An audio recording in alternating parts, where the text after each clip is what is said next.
So, Power Book 3, Raising Kanan has returned, and it is quite quite an interesting way to start the season.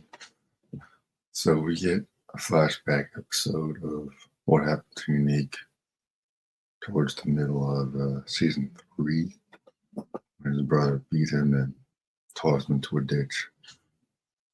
So he survived. I had a feeling he was alive. They showed him at the end of season 3 after Kanan shot Ronnie.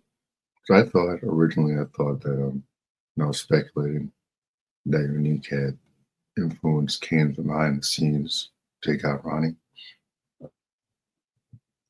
Then I remembered in the OG Power, Kanan said there's no real friends in the streets.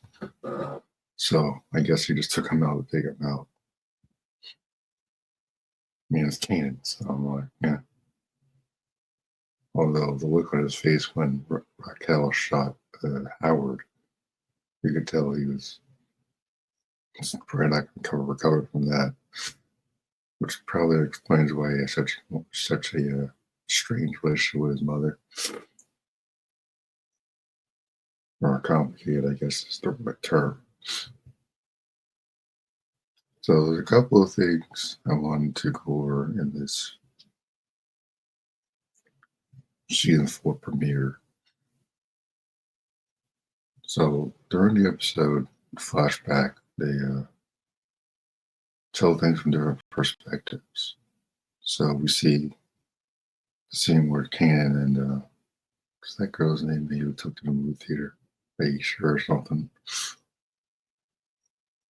Well, they're sitting at a table while Famous is rapping on stage. Jukebox talking to Lou. This is probably before it goes to that rehab center. And Aisha keeps talking about Jukebox. So Kanan already is like, guess she got a thing for her. So I guess that's why he didn't really care one way or the other when he told her to kick rocks.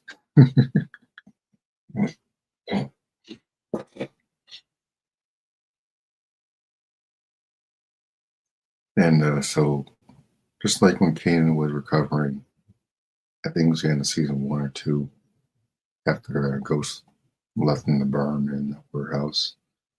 And he spent I want to say a couple months recovering with his cousin in Washington, I believe it was, taking medicine and whatnot. We see the same thing with Unique, except Unique has got brain damage because of the scars on his forehead. So he's not going to be the same person. I'm wondering now if that's going to cause him to take on a different name, like, I don't know, Breeze or something. Maybe he's Breeze, or maybe it's Breeze or someone else. I'm not entirely sure. I'm just speculating. That's the cool thing about not knowing everything. Unlike something like Disney Wars, being able to speculate and use your imagination makes waiting for next episode a lot more fun. So apparently Raquel was knocked up with Nick's kid. And I'm like, how old is Raquel? She's like gotta be pushing late 40s, 50s. I don't know how it's possible for her to still get knocked up at her age. I don't know how old she is in particular, but I think her getting knocked up was pushing a little bit. I mean, she got rid of it. But it doesn't surprise me. I'm like, clearly she's not going to tell Kanan about that. But Jukebox knows because she drove her back from the hospital. So that was interesting. And we see Unique being recovered at this low-key hospital place with his doctor. He's talking about he's going to have brain damage. He's going to have a lot of rage. And his pal, who just wants to get paid for keeping him in hiding, talking about, yo, dude, you're invisible now. You got the biggest advantage you'll ever have on these streets.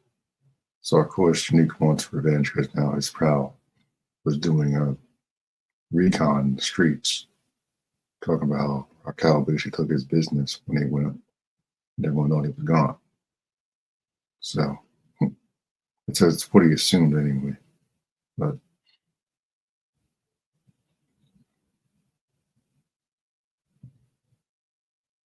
so I guess it's like him having a split personality. I think it's kind of fascinating.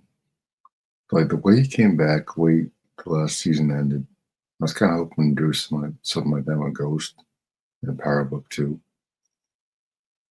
Guys, everyone's like, oh, Ghost is alive, Ghost is alive. I'm like, well, can they show us that he's alive? Because apparently in the finale season 3 from Book 2, when Drake was about to get a dumbass shot, the lights went out and then someone kicked the gun over. It was supposed to be Ghost, apparently. Turned out to be Braden. Should have been. It was supposed to be Ghost. So apparently they had all that written and planned out, but apparently they did a last minute change. No idea why. That would have been so cool. We're taking some explanation as to how in the world Ghost got there just in time. But I'll take it.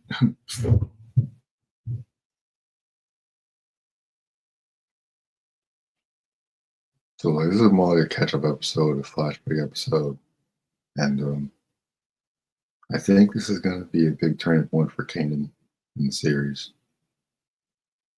The Unique is going to be doing a lot of mastermind work behind the scenes. Don't think he's going to be. He could be the main. I think he's going to be the main thread of the season. I could see him low-key influencing Kanan, turn maybe kind of more of a mentor figure from behind the scenes, that type of thing. Either way, this is going to be. I think it's going to be a big season for Kanan in particular. Because we see him learn about his grandparents, and he's getting close to his grandmother, who none of his mother and his uncle is not close with her at all. So that could be interesting to see how that unfolds in the rest of the season.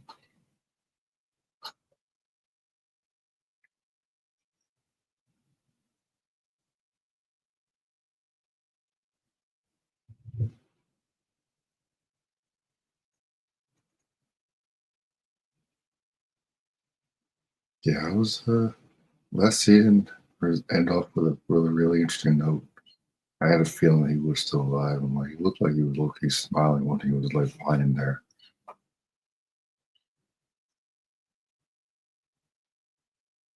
I think him coming back, it was a last minute change because the actor that played Ronnie was leaving the show for another project, so they had to kill him off.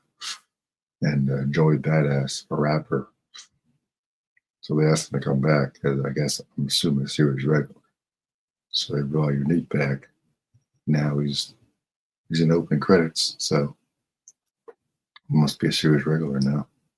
So I'm really excited to see where the season goes.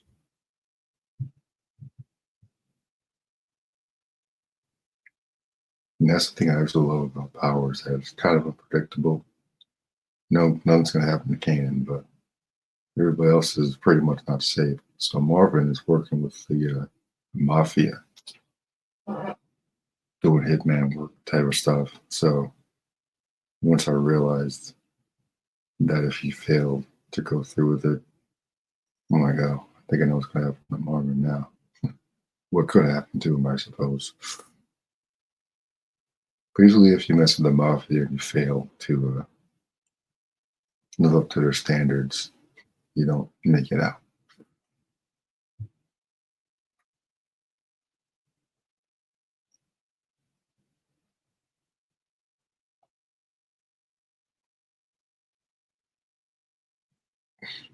And I think that girl that Kanan was banging last season, don't know if she's still knocked up or not. But she was probably lying. I don't know.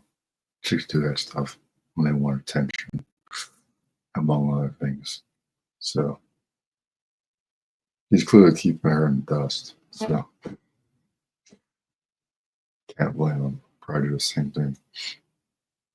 She probably annoys the crap out of him.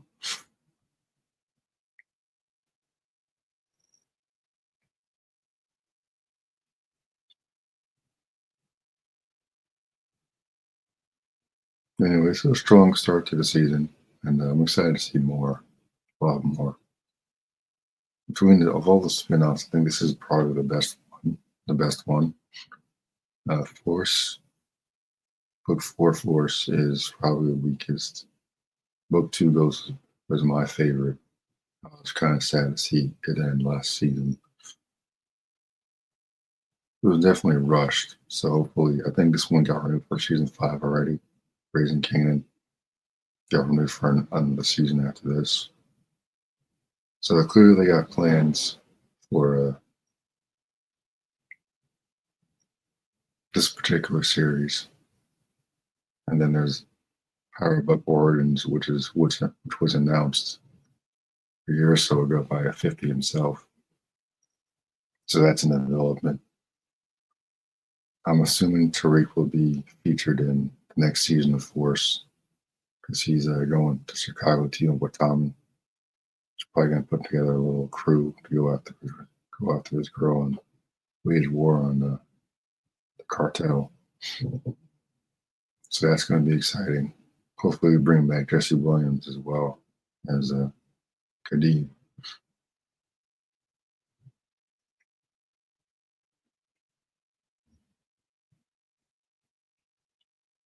Other than that, solid episode.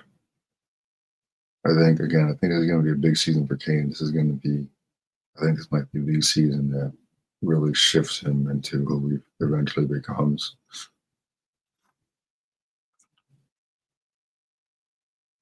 Like his mother's crazy, so I'm like, I think once he saw her shoot Howard, he realized that they're pretty much the same now. So much he tries to avoid turning into her, he's pretty much on the same path as her now. And he realizes that he can't really escape as much as he wants to. So I'm excited to see where that goes.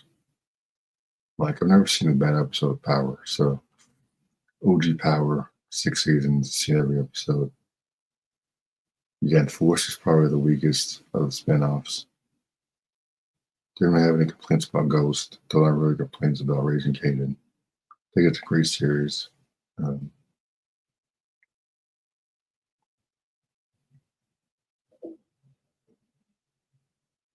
I don't think this chick is Sean's mother, so there's a chance he's just gonna drop her at some point in the season. Because I don't think she's Sean's mother or Power. So whatever his thing with this crystal chick is, it's probably not gonna last. Knowing Kanan's probably gonna just find a way to get rid of her. Either way, I'm excited to see where this season goes. Unique is uh, Unique is definitely going to be the main threat for the season, especially when people think he's deceased. I can see him definitely manipulating stuff from behind the scenes, maybe influencing Kanan to be his emissary or something like that. That could be interesting. 'Cause I really thought that somehow he had gotten Kanan to take out Ronnie at the end of last season.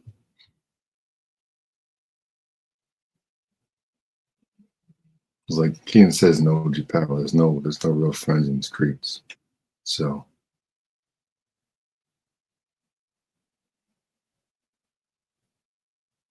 to me that would have kind of made sense, but I can see why I didn't do that. Like he was walking through the warehouse.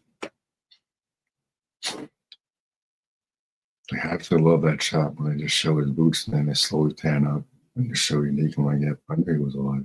I had a feeling.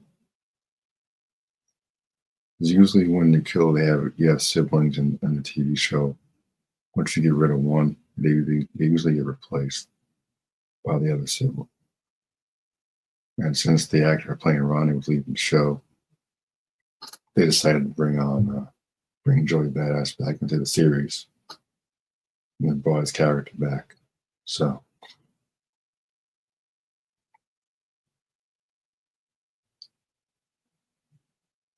yeah, I'm excited to see where this goes. This is going to be a good season, I can tell.